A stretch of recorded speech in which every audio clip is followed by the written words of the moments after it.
Have you ever felt like you're doing everything right?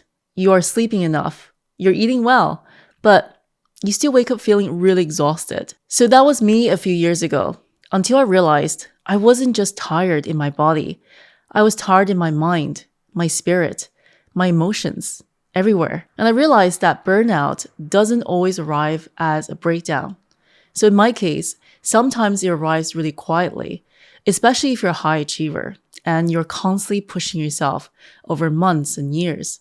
When you wake up one day and you think, what happened? And on that one day a few years ago, when I felt like I was just going through the motions, I had to finally admit that I was burned out. So that's when I found out about Dr. Sandra Dalton Smith's work. She shared from her research in her book, Sacred Rest, that rest isn't just one thing. It's actually 7 types of rest. And if you haven't given yourself enough rest in all 7 areas in your life, you'll end up with what she calls rest deficit. And you will eventually burn out, even if you sleep 8 hours a night. So I want to share with you what these 7 types of rest looks like and how to find out if you have rest deficit in your life right now. And the 7 daily habits for me that really saved me from burnout, and one for each type of rest in my life. And the first one is that I learned to let my mind wander on purpose. And this helped me to embrace more mental rest. So we live in a world that values constant thinking, planning, producing, problem solving, especially for those of us who have these busy professional daily lives, right? But what we don't realize is that mental activity, it actually costs a lot more of our energy, just like doing physical work. So if you ever find yourself sometimes you're like lying in bed and you can't shut off your brain, or you might feel really forgetful, right? You might be distracted, or you might even struggle to finish those simple tasks. That's most likely a mental rest deficit. So these are some of the habits that help me to recover. And the first thing is that I pre-planned brain breaks. And that means every 90 minutes when I'm working, I give myself some time to do a stretch, go do a walk, or even just make a cup of tea. I used to push through a few hours of work at a time, and it just became really unsustainable, with headaches and losing the ability to actually do my best work. And there's a really useful breathing technique, and that is the 4-7-8 breathing technique, also called the relaxing breath. It helped me on days when I have a lot of high stress events happening, and it's actually really simple. So have this in the back of your pocket. Just simply inhale for 4 seconds, hold it for 7, and then you exhale slowly for 8 seconds. Another thing is doing cognitive offloading.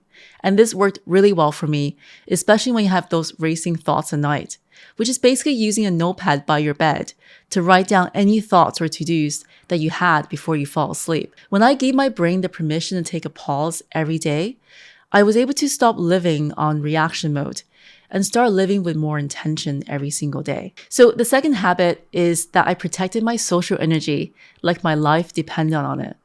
And I use it to embrace more social rest in my life. So I think we underestimate how much energy we spend on our relationships. Some people, they leave us feeling really seen and supported. And some people, they just leave us feeling really drained.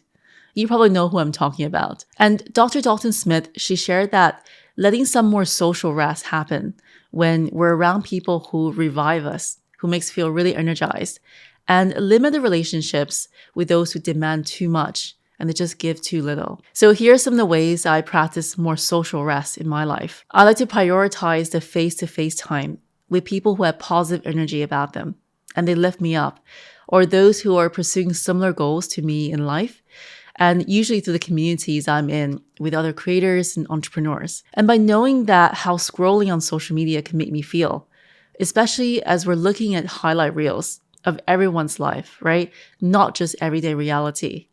I like to take breaks from social media from time to time to really reset myself. And I think social rest for me is about being with people who make you feel energized rather than just building a lot of superficial but not really meaningful relationships. So the third habit is that I stop pushing my body through fatigue physically. And I just start to embrace physical rest beyond just my sleep. So many of us are running on literally marginal physical energy. So we're thinking that a weekend nap or maybe a few hours in bed, that will fix all the exhaustion that we're feeling right now. But I come to realize that rest isn't just about sleep, even though it's definitely a big part of it. It's about being intentionally restoring your body throughout the day, every single day. And it doesn't mean that you have to put a lot of time aside for this. So I'm a busy working mom. I just try to do what works best for my life. I love putting on a yoga nidra session where it can be done in as little as 5 minutes with my headphones on, even if I'm traveling, sitting in the train, or maybe at home on the sofa before bed. It's basically like a body scanning session to help me relax more deeply. Otherwise, I like to have a family get-together. So walking outside with my husband and my daughter to just reconnect on what we've been up to all day. So at night, I've been really mindful about creating a calmer evening so I can fall asleep easily by limiting my screen time before bed on my phone and my computer. And instead, I like to do some reading just to catch up on my long list of favorite books. And I get to share them with all you on this channel as well. The next habit is that I gave myself permission to reconnect with the creativity around me, rather than just being obsessed with output. So this is to help me embrace more of a creative rest in my life. And the quote I love from Dr. Dalton Smith is, "You can't expect innovative ideas from an uninspired environment." And being a natural creative thinker myself, making videos on this channel, writing, sharing my learning with the world, this type of rest is really important for me to reconnect with my curiosity and experimenting with new ideas in my life and also in my work. And here's what helped me to restore myself from my creative rest. And the first one is that I love watercolor, and I've been doing it for the last several years as a hobby. And I was able to pass this love of art to my daughter, who's now doing it with me on the weekends, to paint together. And then we decorate our living room with arts and photos and colors to remind me of all these beautiful moments. I love music, and instead of just passively listening to it at the gym, on our school runs, my daughter and I, we take turns putting on these songs that we like, and we just do a car karaoke to it. Sometimes I sign myself up for a course or an event that I wouldn't usually go to or take, like pottery or learning a new sport like paddle. So simple things like that. Don't overcomplicate it, but it's these little intentional moments that can help so much in our creative rest and our creative lives. And the fifth habit is embracing my real emotions and looking after my emotional well-being. And this is part of me looking after my emotional rest. So some of the most exhausted people are the ones who never say what they're really feeling. And Dr. Dalton Smith shared that emotional rest is having the freedom to be honest without the fear of judgment from other people. It's basically stepping away from being a people pleaser, which is something that I realized I did in the past, and telling the truth. So first to yourself and then to someone else. And this is when I decide to say no when my body and heart says no, and then really owning that decision. So for me, journaling had so many benefits, but especially in this case, to help me understand my emotions before they become resentment. And speaking of emotional rest, there's a very specific kind of exhaustion that comes from always holding it together. So being the strong one, saying I'm fine when you're not. And honestly, for a long time, I thought that was just how adult life worked. But really the truth is, emotional rest, it means not having to pretend. It means having that space fully to be yourself, without having to look like you have it all together all the time. And that's why I've been thinking a lot more about my own mental health, especially in this current season of life. As someone who's constantly juggling a business, a creative work, my family, I've learned that you can look together on the outside and still feel completely overwhelmed inside. So this part of the video is in paid partnership with BetterHelp. It's a platform that's making it easier to start therapy from wherever you are. A credentialed therapist can help you unpack all your thoughts, give you techniques to manage all that chaos, and really help you see your life from a new perspective. So you just fill out a questionnaire and get matched with a therapist as soon as possible. And if it's not the right fit, you can switch anytime and no extra cost. So go to betterhelp.com, Laurie Wang, or click the link in the description below to get 10% off your first month of therapy. So the sixth habit is I learned to turn down the stimulation from the world to embrace more sensory rest. Now, the modern world is really exhausting and very overstimulating. The constant scrolling, notifications from apps and messages that we need to get back to. And sometimes I get a bit of anxiety thinking about my list of unread WhatsApp messages. So this sensory rest, it really gives your brain a break from all this constant input that we all have daily. And it's especially important to help us maintain that regulated nervous system, to help us get through the ups and downs of life. And here's some of the ways I created a recovery system for my sensory inputs. So I have one unplugged evening a week. And actually, I got this tip from when I was working at Google. And we started this trend of having a no tech Tuesday night where we take a break from digital devices after dinner on Tuesdays. And it was really refreshing to be able to do things like this, like board games, playing board games with families, or reading.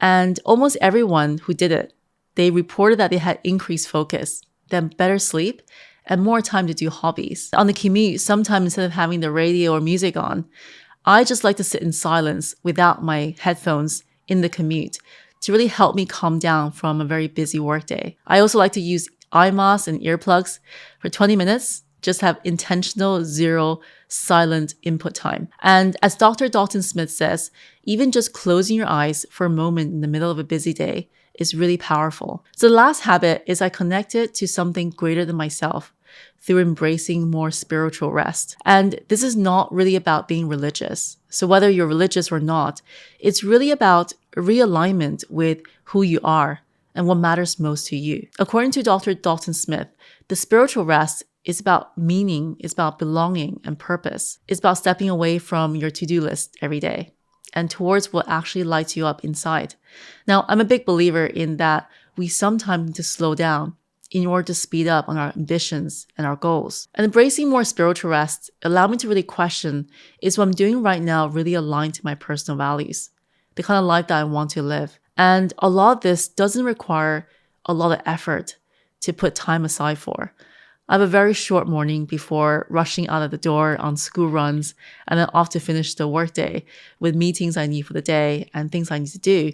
But I have 5 minutes while I'm getting ready, or maybe after waking up, to think about the things that I'm grateful for and to appreciate the little moments that we sometimes so easily overlook, like taking my daughter to run around the park, or the things that made me feel amazing today in my work, like an email I received from a viewer on this channel, and maybe even connecting with friends and family in a beautiful dinner later on. So during hard times and challenges, I like to remember that I'm a work in progress, rather than focusing on whether I achieved the perfect outcome. So spiritual rest reminds me that I'm part of something bigger, and that my value was never tied to just one thing in my life. So these are the 7 types of rest that help me to prevent burnout in my life. And by doing these simple habits, I didn't just feel better. I began to feel whole, like myself all over again. So let me know in the comments below, what type of rest are you most in need of right now? And if you enjoyed this video, you might also find this video helpful on helping you to manage dopamine and healthier habits in your daily productivity. Thank you so much for watching, and remember to subscribe for more videos like these, and I'll see you in the next video.